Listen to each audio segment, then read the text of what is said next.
Kailangan natin ng kalahating kilong ground pork, yung hiniwa kanina into cubes na patatas at carrots, pati na rin ng green bell pepper. Pwede po natin dagdagan depende sa gusto nating dami. Kailangan natin ng 3 cloves of garlic at medium-sized na sibuyas. Pati na rin ng Del Monte Original Style Tomato Sauce, yung 250 grams. Hindi po ito sponsored pero Del Monte, beke naman. Hindi rin mawala yung ating pork cubes, pwede kayong gumamit ng chicken o beef cubes, depende sa gusto ninyo.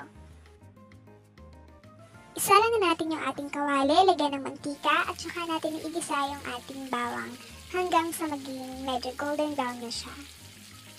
Actually, pwede na rin natin igisa yung ating carrots at patatas, pero mamaya ko na lang siya ilalagay kapag kumukulo lang yung ating giniling. Ilalagay ko na rin yung sibuyas. Igisa lang natin to hanggang sa lumumot na yung sibuyas. Tapos, pwede na nating ilagay yung ating ground pork. Igisa at halu-huluin lang natin siya hanggang sa maging brown na yung kanyang kulay.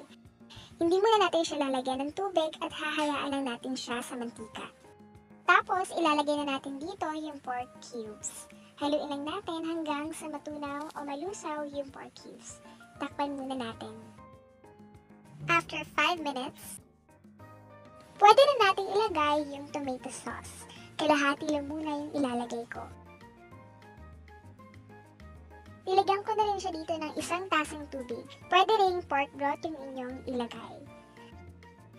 Pwede na natin lagyan dito ng paminta, ng asin, ano ba yan? Nakalimutan ko.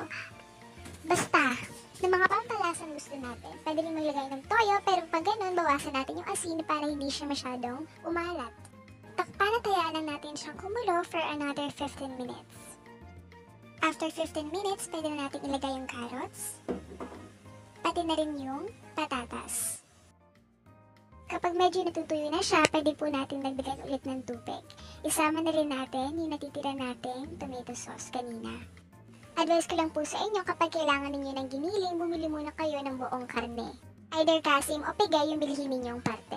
Tsaka nyo siya ipagiling sa palengke o pwedeng kayo na kapag meron kayong meat grinder. Sa ganitong paraan, makakasiguro kayo sa kalidad ng karne na meron kayo. Ilagay na natin yung green bell pepper. Mas sumasarap yung giniling kapag may bell pepper dahil nagiging pampalasa rin siya. Tikman natin, at kapag ayos sa inyo yung lasa at malambot na rin yung mga gulay, pwede na nating patayin yung apoy.